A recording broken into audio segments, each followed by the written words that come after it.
새해 서울에서는 어떤 것들이 새롭게 바뀔까요? 서울시의회 주요 상임위원장들 모시고 살펴보게 되는 2018 달라지는 서울. 그 첫 번째 시간입니다. 서울시 도시계획 분야와 관련된 새해에 주목할 만한 정책에 대해서 이야기 나눠보겠습니다. 서울 시민의 안정적 생활 환경 조성을 위해 노력 중인 서울시의회 도시계획관리위원회 김정태 위원장님 모셨습니다. 안녕하세요. 네, 안녕하세요. 김정태입니다. 나와주셔서 고맙습니다. 또 서울 도시재생 사업의 큰 틀을 주도해온 세종대학교 행정학과 변창흠 교수님도 자리하셨습니다. 안녕하세요. 네, 안녕하세요. 예, 반갑습니다. 자, 서울시가 박원순 시장의 대표 공약 사업인 도시재생의 원활한 추진을 위해서 전국 최초로 전용기금을 운영한다고 하더군요. 이에 따라서 앞으로 예산 운용 제약을 좀 덜게 되지 않을까 하는 기대도 높아졌는데, 구체적으로 이 도시재생기금 어떻게 운용이 되는 겁니까? 예.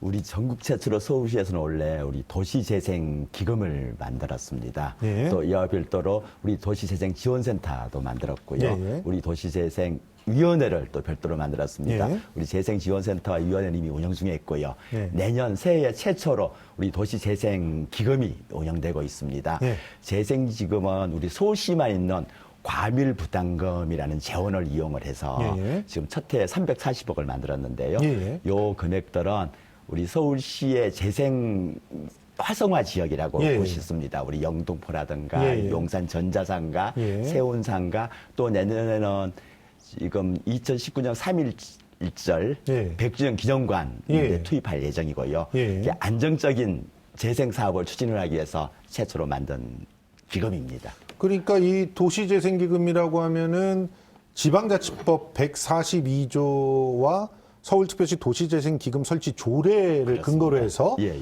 지금 과밀부담금을 이제 적립을 해서 만든 그렇습니다. 그런 기금인 예, 거죠. 예, 그렇습니다. 그러니까 이제 일정 정도는 예산하고는 조금 자유롭게 좀 자유롭게 활용을 하고 있습니다. 그렇게 쓸 수 있다는 건데, 그럼 그동안 이 기금이 부족해서 혹은 예산에서 편성해서 조금 이렇게 좀 밀려서 도시재생 사업이 좀 진행에 어려움을 겪은 사례들이 좀 있습니까? 네, 보통 이제 도시재생 사업을 할 때 예산을 이제 미리 전년도에 책정해 놓고 그렇죠. 그 범위 내에서 이렇게 예산을 집행하게 되는데 네. 도시재생 사업은 워낙 인구 밀도가 높고 또 사람들이 기존 사는 지역에서 이루어지다 보니까 예.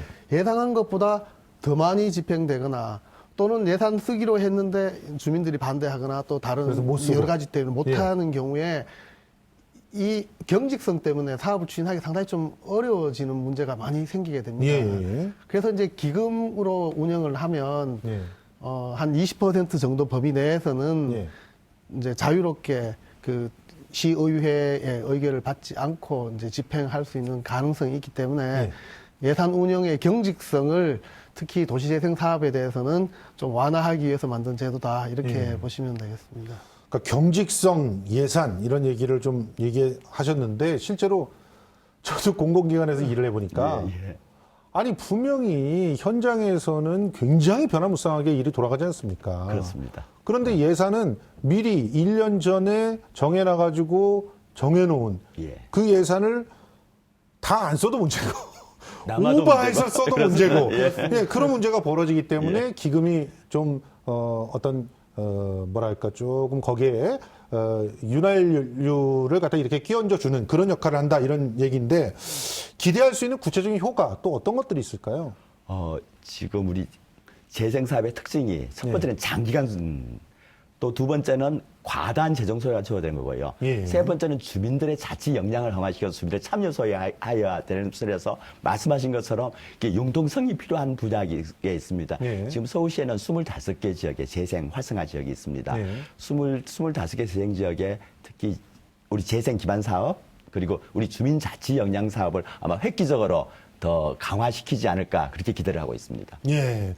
저는 사실은 예전에 연극을 했었거든요. 그래서 실제로는 이렇게 문화 혹은 예술에 특화되어 있는 공간이 너무 부족해가지고 굉장히 참 어려움들을 많이 겪었습니다. 그리고 또 어떻게 보면은 지자체로 딱 기초지자체로 들어가 보면은 공간은 있어요. 그런데 그 공간이 사실은 뭐 재단이 그나마 이렇게 그 문화 전문가들을 운영해서 하는 경우는 좀 그나마 나은데 그렇지 않은 경우는 공무원들이 거기서 그 무슨 회관을 갖다 운영한단 말이죠. 이렇게 되면은 아 진짜 답답해서 굉장히 어려웠던 그런 경우들이 있었습니다. 이런 문제들을 좀 해결하기 위해서 특화 공간을 조성한다는 그런 얘기들도 있는데 특히 이 부분은 어디에 어떻게 조성이 되는 건가요? 예, 그렇습니다. 바로 네. 노들섬입니다.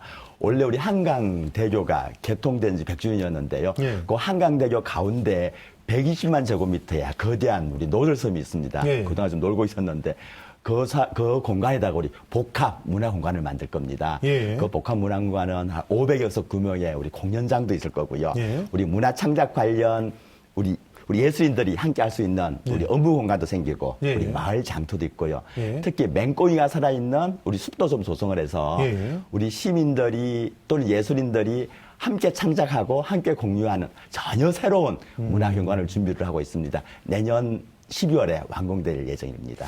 사실 여기 예전에 뭐 오페라 하우스 짓는다 그래가지고 저도 굉장히 반대했었습니다. 그리고 뭐 예술 섬을 또 추진하겠다 뭐 이런 얘기들도 있었는데 이제서야 좀 뭔가 진행이 되는 것 같은데 이 말씀 듣고 보니까 뭔가 그 레지던스 그러니까 예술인들이 머무를 수 있는 곳도 그렇습니다. 있고 예. 함께 창작할 수 있는 공간도 있고 그거를 발표할 수 있는 공간도 있고 거기다가 자연 친화적인 어떤 공간까지도 같이 만들어서 좀 색다른 생태계를 조성해 보겠다는 그런 생각이신 것 같은데 이게 조성되면 어떤 효과를 기대할 수 있겠습니까, 교수님? 네, 이게 그 한강 노들섬을 어떻게 개발할 것인가에 대해서는 꽤 오랫동안 이제 논의가 됐었는데요. 예. 사실은 뭐 아시다시피 그 노들섬은 원래는 섬이 아니었는데 예. 지금 이제 다리를 만들다가 중간에 이제 그 석벽이 필요해서 이렇게 만들어진 게 점점 모여서 이제 일종의 섬이 돼 예. 버린 이제 셈이 됐습니다. 예. 근데 이제 그동안 이제 오페라 하우스다 이렇게 고급 이제 문화 공간으로 만들다 보니까 일반 시민들하고 좀 다소 거리를 유지하는 독특한 이제 섬으로 남게 만들어져 있었는데 지금 이제 서울시에서 이제 최종적으로 시민들과 전문가들의 의견을 모아서 하기로 결정한 것은 이 대중 공연장 그리고 이제 또 각종 전시장 그다음 문화 복합 공간 이렇게 해서 일반 대중들이 편하게 접근할 수 있는 공간을 조성하는 걸로 이렇게 성격이 바뀐 겁니다. 거기다가 이제 아까 위원장님 말씀하신 것처럼 이제 생태 공간이나 숲까지 이제 결합돼서 서민들로부터 떨어져 있는 고귀한 공간이 아니라 예. 서민들이 즐겨 찾을 수 있는 공간으로 변화하기로 이제 결정했다는 게 상당히 좀 의미가 크지 않을까 이렇게. 뭐 시민들도 뭐 자연스럽게 그 활용할 수 있는 그런 곳인가요? 그렇죠. 네. 그러니까 지금 자연 친화적인 공간이 있고 아까 맹꽁이 숲처럼 생태를 보존하면서도 또 이제 서울의 상징 공간으로서 이제 문화를 향유할 수 있는 이제 친화적인 공간으로 만들게 예. 되다 보니까 아무래도 그 대중적인 속성들이 많이 강화된 복합 문화 공간으로 결정된 것이 큰 기존 계획과의 차이다 이렇게 볼 수 있겠습니다. 예. 사실은 뭐 이미 그 문화에 있어서의 뭐 고급 뭐 대중이 논란은 뭐 사라졌거든요. 예. 사실은 대중들이 스스로 창작할 수 있고 오히려 대중 속에서 창작되는 것이 뭐 흔히 말하는 엘리트 예술의 영감을 막 불어넣어주고 있는 그런 상황이라서 아무래도 이런 복합 공간이 있으면은 많은 그런 시너지 효과를 좀 기대할 수 있을 것 같습니다. 그런데 지금 서울 광화문 광장도 이번에 손을 대기로 했잖아요. 예, 그렇습니다. 광장 민주주의를 상징하는 공간으로 바뀐다 이렇게 예. 얘기했는데 구체적으로 어떻게 바뀌는 건가요? 우리 작년 이때쯤 바로 우리 광화문 광장이 우리 촛불 시민혁명의 진원지였습니다. 예, 예. 그 상징을 살려서 지금 이게 보행 중심에 지금 차량으로 막혀 있는 예. 그 광장을 보행 중심으로 만들 생각이고요. 예, 예. 또 하나는 우리 북악산과 경복궁 그리고 숭례문으로 이어지는 국가 상징 공간으로 지금 만들기 위해서 예. 재구조화 지금 작업을 하고 있습니다. 예, 예. 그 첫 단계가 지금 율곡로를 지하화해서 예. 우리 광화문 앞에 있는 월대도 복원하고요. 예, 예. 육제고리를 관건하고 지금 중앙분리대란 말씀하셨다시피 시민들이 쉽게 찾아서 일상과 비일상이 만나는 예. 그런 새로운 광장으로 재구조하는 작업입니다. 그러니까 지상으로는 차가 못 다니는 거죠? 일부는 다니고요. 일부는 다닙니까? 예, 일부는 예. 다니고요. 지난 우리 촛불 집회 때 봤습니다만은 23차례 최대 150만 명. 예. 근데 그 오히려 중앙 분리대 같은 역할을 하는 광장의 유용성도 있었습니다. 예. 1,700만 명이 모였는데 안전사고 한 차례 없을 정도로 예. 그걸 적절히 좀 활용을 할 생각입니다. 예. 기존의 차량은 아니고 단지 우리 경복궁 앞에 있는 예. 율곡로는 지어할 건 결정이 나 있습니다. 율곡로를 이제 지화하고 예. 그다음에 그 옆으로 좀 이렇게 다니는 곳들은 좀 그 도로의 규모를 좀 줄여서 그렇습니다. 지나게 할 수 있게끔 예. 하고 원래 뭐 예전에는 뭐 전체를 다 밑으로 전체를 한다는 것도 지화한다는 것도 논의가 있었는데 됐는데 그거는 오히려 우리 촛불 집회를 통해서 예. 그 광장의 유용성을 저희가 입증이 됐던 측면도 있습니다. 그러니까 결과적으로 이 촛불 집회가 이제 광장의 어떤 활용도에 대한 어떤 비전을 보여줬다 이렇게 볼 수가 있겠는데 그렇습니다. 그러면 역사적 상징성을 담은 시민문화 공간으로 자리매김하기 위해서는 어떤 사업들을 여기서 할 수 있을까요? 우리 첫 번째는 우리 광화문 앞에는 월대라고요. 예. 옛날 우리 사회에서 나오는 우리 상수, 도끼 들고 상수했던 예, 공간들이 있고요. 맞습니다. 육조에도 예. 있고요. 예. 그래서 광화문과의 광장을 지금 연결시키는 작업입니다. 그러니까 광화문하고 그 앞에 예. 율곡로를 지화하고 작업. 거기를 연결시켜야 예, 된다. 그렇습니다. 예, 예. 그러면 이제 광화문이 진짜 섬처럼 떨어져 있거나 뭐 이런 곳이 아니게 되는 우리 거죠. 일상과 소통되는 공간이 되는 예, 거죠. 그게 이제 가장 그 서울시와 정부가 함께 추진하는 사업이다. 이렇게 볼 수 그렇습니다. 있겠네요. 예. 자, 그러면 이런 그 시민문화 공간으로 확실하게 이 광화문이 자리 잡는다. 그러면은 이제 앞으로 이 광장을 통해서 어떤 일들이 벌어질까요? 저는 이게 이제 광장이라는 게 사실 우리에게는 많이 익숙하지는 않는데 좀 맞습니다. 이중적인 속성이 있지 않습니까? 예. 특히 이제 서양의 경우에는 광장이 한편으로는 이제 권위의 그 공간이기도 하고 그렇죠. 예. 또 다른 한편으로는 이제 소통의 공간이기도 하고 두 가지 속성이 있는데 이제 이번에 지금 그 궁궐이 있었던 이제 광화문하고 그다음 일상생활이 있었던 공간을 하나로 연결함으로써 아까 말씀하신 것처럼 이제 두 공간이 하나로 소통하는 이제 중요한 계기가 되는 것이고 그것을 통해서 완전히 분리되어 있던 이제 일상생활 속에서 이제 공간이 만들어지면서 이 공간이 갖고 있었던 이제 여러 가지 상징성이 있는데 과거에는 이게 이제 권위의 상징으로 남아 있었다면 이제 촛불 집회 또 민주주의의 경험을 통해서 권위의 상징이 아니라 소통의 상징 또 민주주의 상징으로 이렇게 다시 태어날 수 있지 않을까 이렇게 생각합니다. 만일 이 공간이 제대로 이제 조성이 된다면 뭐 대통령 취임식이라든지 각종 국가의 기념 행사라든지 또는 각종 시민 축제가 이 공간을 통해서 이제 만들어질 수 있지 않을까 이렇게 생각이 듭니다. 특히나 이제 아까 말씀하신 것처럼 단순히 광장을 복원하는데 그치는 것이 아니라 과거에 이제 그 궁궐 앞에 있었던 육조 거리라든지 그다음에 이제 이 궁궐을 넘어서면 이제 주변 지역에 그 시민들이 같이 함께 할 수 있는 여러 가지 이제 과거의 골목들이나 그렇죠. 가로를 또 예. 다시 살린다면 서울의 옛 모습들을 이제 그 광화문을 통해서 다른 지역으로 확산하거나 좀 상징적으로 만들어내는 큰 효과가 있지 않을까 이렇게 생각이 듭니다. 또 한 예. 가지 덧붙이면 예. 지금 우리가 문재인 대통령 취임 후에 대통령 집무실을 그렇죠. 광화문으로 옮기겠다고 네. 돼 있고요. 아마 그게 좀 구체적으로 준비가 되고 있는 것 같습니다. 네. 그러니까 대통령 집무실이 기존의 청와대에서 광화문으로 이전하게 된다면 그야말로 이런 광화문 시대 우리 서울 시민과 대통령이 함께 어울리는 그런 탈권위의 새로운 예. 광장을 탄생될 것 같습니다. 사실은 처음에 청와대가 거기에 이렇게 자리 잡게 된 것도 어떻게 보면은 그야말로 그 왕조 시대의 유물 같은 그 경무대에서부터 시작해가지고 왕조 시대의 유물과 같은 그런 그렇죠. 위치였잖아요. 네, 네. 그러니까 오히려 더 굉장히 큰 애군들이 거기 있지 않았을까 하는 생각도 해보는데 아무튼 뭐 그 이렇게 일단 소통이 되게 그 광화문까지 뻥 뚫리게 되면 광장으로 다 이렇게 걸어서 오가게 되면 이제 그것만으로도 큰 상징적인 의미가 있지 않을까 하는 생각은 듭니다. 자, 그리고 우리 서울시에서 2019년까지 역세권 청년주택 5만 호 공급.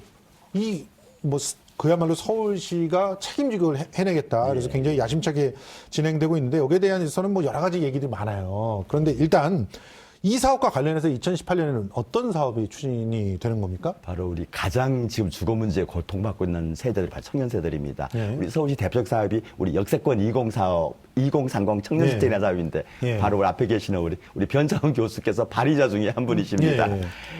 우리 대중교통이 편리한 역세권에 저개발 지역이 많이 있습니다. 예. 그 저개발한 지역에 용도 용적률 향상이라든가 건축비 지원을 통해서 우리 청년주택 건축을 지원해주고 네. 그 일부를 우리 서울시가 매입해서 사용한 예. 동네입니다. 예. 2016년도에 본격화돼서 지금 내년에 지금 시범 사업으로 시작되는 세 개 지역이 일반 봉급이 시작이 되고 있습니다. 예. 그래서 원래 저희는 여기에 가장 큰 예산을 좀 투입이 됐는데요. 240억 정도 예산을 투입을 해서 당장 내년에 한 5,500호 정도를 매입할 예정입니다. 네. 그러면 그나마 뭐 완전하지는 않지만 이게 새로운 청년 주택 공급의 새로운 모델이 되지 않을까 그렇게 기대를 하고 있습니다. 위원장님께서는 너무 좋은 얘기만 해주시고 계신데, 아니 근데 발의를 하셨으니까 지금 여러 가지 논란들이 있는 게 사실이잖아요. 네. 우려되는 점이 있고, 일단 첫 번째가 여기 역세권이라고 하면은 땅값이 일단 비싸다. 아무리 저개발이라도 비싸단 말이에요. 네, 네. 비싸면은 당연히 보증금이나 월세가 높을 수밖에 없고, 두 번째로 여기서 이제 좀 싸게 해주기 위해서 어떻게 보면은 일부는 용적률을 늘려주고 하면 그 특혜가 아니냐. 이런 얘기가 나오고, 그리고 세 번째로 여기에 공공이 이제 서울시가 사들여가지고 싼 주택을 공급하면 주변 사람들이 아우성을 칠 수 있단 말이죠. 주변의 월세는 비싼데, 아니 서울시가 그 싸게 그 금액을 내려놓은 주택을 공급해버려가지고 우린 다 망하게 한다는 거냐, 이런 얘기들이 나오고 있는데 이 문제는 어떻게 조정이 가능할까요? 결국은 이제 우리가 그 청년들에게 저렴한 공공임대주택 또는 이제 민간임대주택을 공급해야 되는가, 그만큼 절실한가에 대한 합의가 먼저 필요한 것 같습니다. 아, 지금까지는 이제 공공임대주택은 사회 취약계층에게 우선적으로 공급을 예, 했거든요. 그렇죠. 그러다 보니까 제가 이제 그리고 시 외곽으로 막 밀어냈었죠. 그렇습니다. 예. 근데 참, 예. 서울에 있는 이제 서울주택도시공사 관리 운영하고 있는 임대주택 중에서 39세 이하 세대주가 몇 퍼센트 사는가 보니까 11.5%밖에 안 됩니다. 그러니까 다 나이 드신 분들에게 주는 거예요. 예, 그 그렇죠. 취약계층 위주로. 그러다 보니까 청년층들은 부모님들이 해결해 주거나 각자 알아서 해결하는 거였죠. 그런데 부모님들도 이제는 오래 사시고 예, 또 예. 노후를 대비해야 되기 때문에 자식들에게 그 주택을 제공해 줄 능력도 없고 예. 요즘은 의지도 없습니다. 예. 그러니까 결국은 임대주택을 공공이 해결해 줘야 되는데, 결국 아까 말씀하신 것처럼 바깥으로 가는 게 아니면 안으로 들어와야 되는데, 예. 안으로 들어왔을 때 결국은 시유지가 아니면 땅을 확보하기 어렵지 않습니까? 그럼 예. 결국 민간에게 혜택을 줘서라도 예. 임대주택을 공급하게 해야 되는 거거든요. 아, 예. 그래서 그러다 보면 이제 임대료가 높아지는데, 높아지는 대신에 혜택을 더 많이 줘서 용도 변경을 해준다든지 또는 규제 완화를 한다든지 또는 이제 서울주택도시공사 같은 데서 각종 이제 지원을 해준다든지 선투자를 한다든지 또는 이제 보증을 해준다든지 저리로 빌려준다든지 뭐 이런 방식을 통해서 임대료를 최대한 낮춰야죠. 이렇게 낮췄는데 기존 주민들이 이제 그 반대하는 부분에 대해서는 우리가 청년주택이 얼마나 절실한가에 대한 사회적 합의인 거죠. 아, 그분들이 반대한다 해서 비싸게, 같이 비싸게 할 수는 없지 않습니까? 그래서 그렇죠. 그 점은 사회적으로 용납을 하고 용인을 해야 되는 문제가 아닌가. 그러기 그런 위해서는 생각을 합니다. 어떻게 보면 굉장히 차분한 설득 작업이 좀 필요할 것 같은데, 가령 뭐 이런 곳들이 말씀하신 대로 저개발 지역을 우선적으로 선택한다고 하셨잖아요. 네네. 역세권이지만 좀 저개발된 지역. 그러니까 청년들이 들어옴으로써 소비도 활성화되고, 그래서 새로운 활력을 얻게 되고, 어떻게 보면 그 혜택들을 다 공이 나눌 수 있다는 그런 것들을 좀 더 시뮬레이션에서 적극적으로 설득을 할 필요가 좀 있는 것 같거든요. 지금은 굉장히 그 어떤 그 반발이 만만치 않은 그런 상황인 것 같아서 맞습니다. 참으로 네. 안타깝습니다.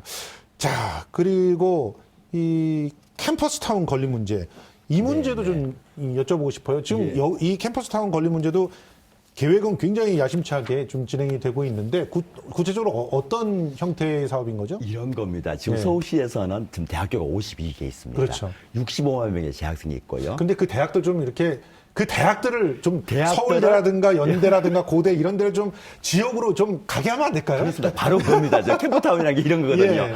그 대학을 지역사회로 끌어내는 거고요. 예. 우리 일반 시민들은 대학으로 들어가는 겁니다. 그러니까 대학과 아니, 그러니까 지역사회가 그러니까 서울에 있는 대학에 문호를 열어서 지역 주민들이 그 안으로 들어올 수 있게 하신다는 거죠? 그렇습니다. 예. 그 대표적인 사업에 그 사업 중에 하나가 현재 진행되고 있는 사업이 있는데요. 예. 우리 숙명여대 용산상가 캠퍼스가 하나 있습니다. 예. 이게 숙명여자대학교 학생들이 용산 정자상가로 나오는 겁니다. 예. 그리고 전자상가 상인들이 숙명대학교로 들어가는 겁니다. 예. 근데 요 사업을 한 지가 얼마 안 돼서 딱 1년 했습니다. 예. 1년 했는데 지금 고대하고 안암동에서 안암동 캠퍼타운은 종합형이고요. 예. 13개 단위형했는데 이게 사업 성과가 너무 좋은 겁니다. 아, 그래요? 대학이 좋아하는 게 아니라 지역 주민들이 좋아하는 겁니다. 아, 예. 이게 대표적인 게 우리가 창업 스튜디오 같은 걸 했더니 60세 이상 되는 장년층들이 거의 80%를 차지한다는 겁니다. 아, 예. 그럼 그분들이 그냥 아이도 내고 취업도 하면 하고요. 근데 그거 자체에 1년 동안 시험 사업을 해서 봤더니 사업 성과가 너무 좋아서 지금 내년도에서는 지금 130억 예산 확보했습니다. 130억 예산에서 이번에 고대뿐 아니라 우리 중앙대, 세종대, 광운대 세 개 대학을 우리 종합형으로 만들었고요. 우리 13개 단위 사업도 50개 단위 사업으로 합쳤습니다. 요 사업은 대학과 지역사회가 하나가 되는 사업이거든요. 예. 그 대학의 인프라, 인적 자원 활용을 하고 지역사회는 그 대학을 활용을 해서 새로운 창조적인 공간, 활성화된 지역사회를 만들자는 사업입니다. 예, 역시 아주 좋은 얘기들만 지금 저희들이 짚어서 해주셨는데, 근데 사실은 뭐 캠퍼스타운이 지금은 정부에서도 지원을 해주고 지금 서울시에서 계속 이렇게 이 부분에 대해서 유도를 하고 하니까 시도를 하는데, 근데 과연 지속성이 있느냐? 이 문제가 하나 있고, 두 번째는 차라리 정말 유명 대학들이 아예 제가 말씀드린 지역이라고 하면 좀 뭐 수도권 외쪽으로 좀 내려가는 게 인구도 분산되고 그쪽 지역의 활력을 더 살릴 수 있는, 그러니까 전국을 통해서 리디자인을 하는 그런 방법이지 않겠느냐, 그런 얘기들도 있거든요. 교수님 어떻게 생각하십니까? 지금 이제 그 서울에 아까 말씀하신 것처럼 52개 대학이 있다는 것은 좀 세계적으로 너무 과민하지 않습니까? 너무 많습니다. 많은데 어쨌든 긍정적인 측면에서 보면 대학이 서울의 가장 큰 경쟁력입니다. 이 경쟁력 있는 이 대학가를 단순히 지역사회와 분리되어서 동자적으로 존재하는 것이 아니라 새로운 혁신을 만드는 공간이 돼야 되거든요. 우리가 대학로 또는 대학가 그러면 술집, 음식점 이런 거만 생각이 나지 않습니까? 하숙집.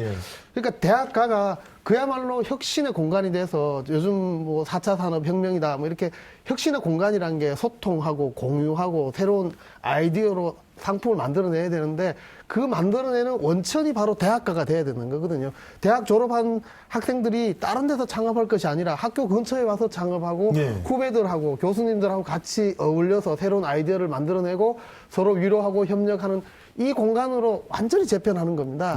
그러면 이것을 통해서 서울이 새로운 산업 성장 동력을 만들어낼 수 있고 지역 주민들도 그것을 통해서 새로운 발전의 계기를 마련할 수 있기 때문에 이 부분이 소비적인 공간이다, 돈만 투자하면 된다 이렇게 볼 것이 아니라 지속적으로 운영 가능하도록 하는 게 필요한 것 같아요. 지금 현재로 대학에서 일단은 그 기본적으로 마음을 열어야 되겠네요. 대학의 부지를 시민에게 열어야 되고 그렇죠. 또 이제 대학 근처에 투자도 해야 있는, 되고요, 대학 근처에 있는 국공유지를 예. 좀 대학에 내놓고 시민들하고 같이 공유할 수 있게 만들어주고 그다음에 대학은 스스로 사업자는 아니지 않습니까? 그렇다고 민간 사업자를 끌어들이는 것도 한 방법인데 이제 SH나 LH와 같은 이제 공기업이 그 사업을 좀 주도해서 개발 사업을 하되 안정성과 공공성이 동시에 확보 가능하도록 만들어주는 이런 전략적인 투자가 있으면 말씀하신 것처럼 단순히 돈 투자하는 데까지만 하고 그 다음에 없어지거나 또는 이제 또 여러 부작용이 만드는 것을 좀 방지할 수 있지 않을까 이렇게 생각을 합니다. 알겠습니다. 청년뿐만 아니라 신혼부부 등의 서민의 주거 문제 해결, 이걸 위해서도 서울시가 노력을 한다고 하는데 어떤 정책인지 짧게 좀 정리해 주십시오. 그러겠습니다. 갈수록 지금 월세, 전세 급등하지 않습니까? 주거 시장성 가속 늘어나고 있습니다. 가장 큰 해법은 우리 공공임대주택 확대하는 건데 우리 서울시의 시유지가 거의 고갈된 상태입니다. 그러면 우리 민간인들을 우리 공공에 끌어들여야 되는 건데 이게 서울시와 사회적 기업, 협동조합 같은 주거 관련 사회단체와 협약을 맺어갖고요. 이른바 사회주택이라는 제도가 우리 새해 첫 시작이 됩니다. 그래서 거기에는 몇 가지 종류가 있는데요. 우리 서울시가 토지를 내놓고 민간 기관들이 집 짓는 방법도 있고요. 서울시가 돈을 지원해서 리모델링하는 방법도 있고 빈집 살리는 작업도 있습니다. 이런 사업을 통해서 우리 부족한 그리고 주택 때문에 고통받고 있는 우리 시민들에게 그 도움을 주기 위해서 내년도에 본격적인 사회주택 확충 사업의 시작이 들어가게 되겠습니다. 이 사회주택이 보다 효율적으로 운영되려면 어떤 게 또 필요할까요? 지금까지는 이제 서울시에서 하고 있는 사회주택은 사실 전국에서는 이제 최초입니다. 이제 유럽에서는 이제 대부분 국가에서 공공임대주택이 넓은 의미에서 사회주택이 포함되거든요.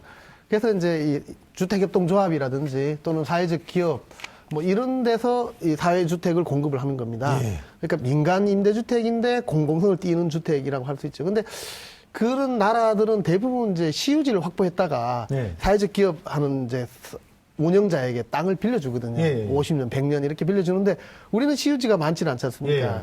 그래서 지금까지 서울시에서는 이제 시가 SH공사, 서울주택도시공사에서 돈을 출자해주면 그 땅을 사서 민간한테 빌려주는 겁니다. 아. 그러다 보니까 서울시 예산이 한정돼 있으니까 그렇죠. 몇 채 못 지어요. 예. 그래서 이제 서울시에서 그 서울주택도시공사랑 협의해서 50억 규모의 그 리츠 회사를 하나 만들어서 리츠로 하면 여기서 10배까지 더 추가가 되거든요. 그래서 땅을 좀 많이 확보해주고 그다음에 사회적 기업이 아직 그 건설이나 이쪽엔 좀 익숙하지 못한 기업들도 있는 경우에는 이제 서울주택도시공사가 먼저 지어서 관리 운영을 한다든지 해서 예. 새로운 이제 형태의 민간하고 공공이 같이 만드는 뭐 장기 안심주택이다 이렇게 보시면 됩니다. 이렇게 예. 해서 가능한 이제 공공의 통제를 받으면서 또는 지원을 받으면서 임대료가 안정되거나 또는 인상률이 안정되는 그런 주택들을 최대한 많이 만들고 그 속에서 이제 공동체가 활성화되는 것을 만드는 게 기본적인 목표인데 현재로는 이제 적은 돈으로 많은 이제 그런 재원들을 확보해서 저렴한 주택을 만드는 게 목표다 이렇게 보고 예, 있습니다. 알겠습니다. 자, 그럼 마지막으로요. 우리 그 서울시 2018년 도시계획을 운영하는 데 있어서 우리 시민 여러분께 짧게 당부하시는 말씀 좀 부탁드리겠습니다. 예. 우리 새해에 우리 서울시의 많은 모습이 좀 달라지고 있습니다. 그동안 도시계획을 하니까 멀고 남의 일처럼 느껴졌는데 우리 새해 떠나 달라지는 거는 우리 생활권 계획이라는 게 처음에 예. 시작이 됩니다. 우리 도보로 10분 단위의 생활권 4개, 우리 서울시를 100개 단위로 쪼갰습니다. 그러니까 2개 동 정도 포함됩니다. 2개 동 정도 세밀하게 도시계획을 거의 완성이 됐습니다.